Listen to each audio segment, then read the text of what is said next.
Hello, my name's Simonize and welcome to another Simonize Guide video. Today I'm here to talk to you about Mace Specialization of all things. This talent is actually a lot better than most of us assumed for the longest time, and the discovery of how good it actually is comes from Discord user Zijunfei. So thank you to Zijunfei for this discovery. Let's get into what's so special about Mace Specialization.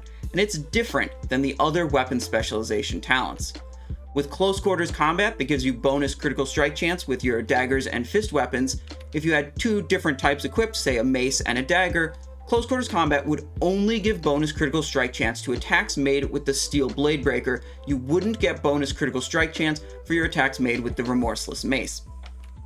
And for the longest time, people thought Mace Specialization worked the same way, that if you had Mace Specialization, you'd only get armor ignore for attacks made with the mace, but not with the dagger. And that's where the difference is.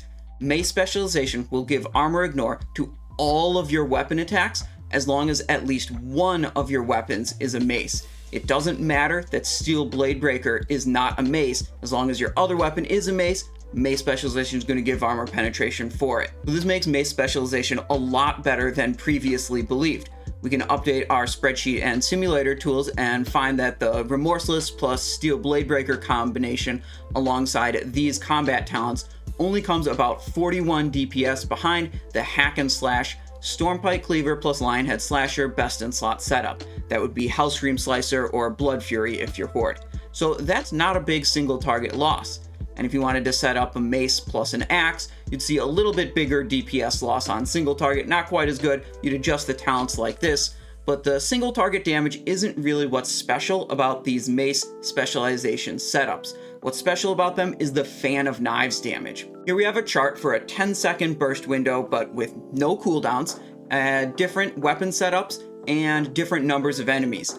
On the left, we have the Hack and Slash single target rotation, and then we have Fan of Knives rotations with Hack and Slash, Mace and Dagger setup, and Fist and Dagger close quarters combat setup.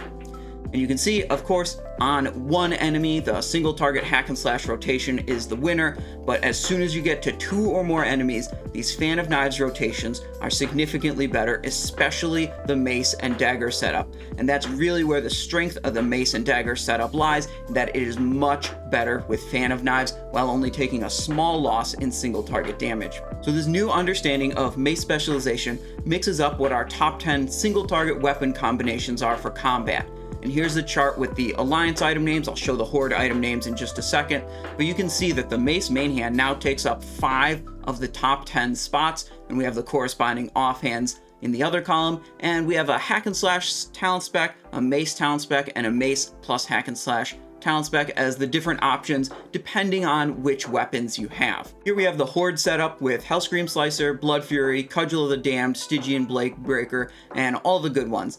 And I think this is overall just a really good discovery. It gives combat rogues much more weapon options. You're not locked into getting exactly Hellscream Slicer and Blood Fury, and it makes our AoE a little bit better if you do choose to use the Mace setup. Having more competitive weapon options is always a good thing. So I hope you've enjoyed watching this Simonize Show news update. Thank you for watching. Have a good day. Have fun in World of Warcraft, and I'll see you next time.